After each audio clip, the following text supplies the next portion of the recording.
Jeshi la polisi mkoa wa Kigoma linafanya uchunguzi wa tukio la ukatili wa kijinsia lililoripotiwa Mei 21 mwaka 2025 kwenye mtandao wa kijamii wa Instagram, likimtuhumu askari kumlazimisha mke wake kutoa ujauzito, kitendo ambacho ni kinyume cha sheria, ukatili wa kijinsia na ukiukwaji wa maadili. Uchunguzi wa tukio hilo utakapokamilika utabaini ukweli wa tuhuma hizo na hatua za kinidhamu zitachukuliwa dhidi ya askari anayetuhumiwa. Jeshi la polisi mkoa wa Kigoma linatoa wito kwa wanandoa wanapokuwa na malalamiko ya vitendo vya ukatili wa kijinsia ndani ya ndoa zao, watumie njia rasmi kuwasilisha malalamiko walionayo kwa kuripoti dawati la jinsia na watoto kupata msaada wa kisheria na watuhumiwa kuchukuliwa hatua stahiki za kisheria.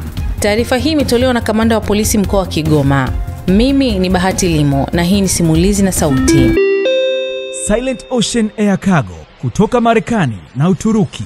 Sasa mizigo yako inakufikia kwa uharaka, usalama na unafuu. Siku zote tunajali muda wako. Wasiliana nasi kwa namba 0746 813 813.